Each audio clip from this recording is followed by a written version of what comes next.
Hey there, folks. Santee at the Arizona Ghost Riders here. Happy Halloween. Pew pew! Yeah. This week we're going to be talking about killer clothes. Yeah. Let's check it out.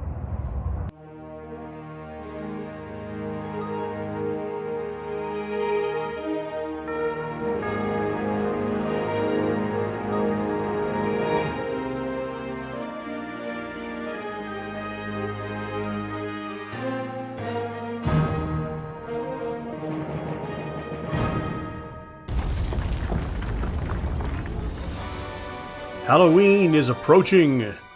You all know because the stores have been marketing it since July.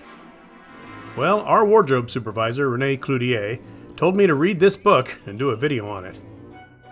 Okay, clearly I knew what my Halloween episode was going to be.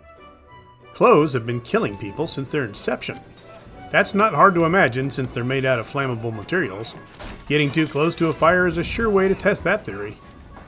In fact, by the 1860s, crinolines were all the style. This textile created a cage that gave the full bell-like appearance to the fabrics over it. The trouble is, it's highly flammable. Walking too close to an open flame was all you needed to fire up a dinner party.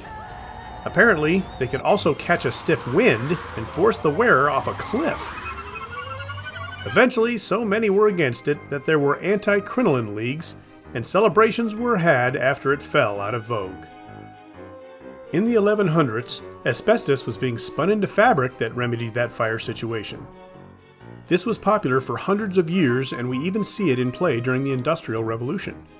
Firefighters' clothing had asbestos in it, which seemed like a good idea since it's resistant to high heat and flames. However, it was found to cause lung disorders as well as a carcinogen, and long-term exposure kills folks. The U.S. Environmental Protection Agency banned its production in the 1980s.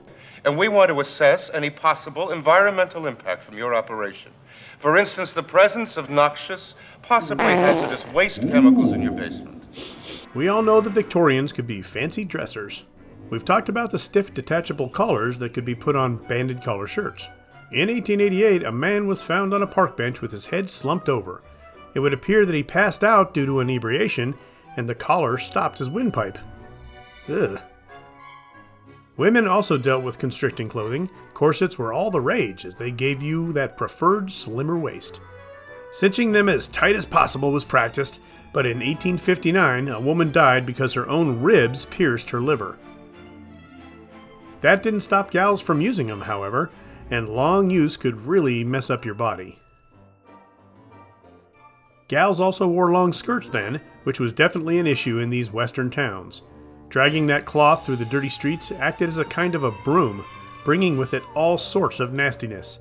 Considering the diseases that came with it, ew. Green dyes used in shoes and fabrics could be arsenic or coal tar. Prolonged exposure to these chemicals would make you sick, maybe even kill you. They weren't just in clothing, you could find that deadly green in wallpaper and even children's toys. Mercuric nitrate was used in the profession of making hats.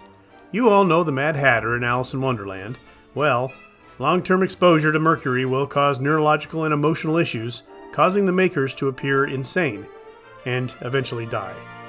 Many of them didn't live past age 50. Doing a quick search on the dangers of clothing in the 19th century will show you some startling things. If you want to know more, that is.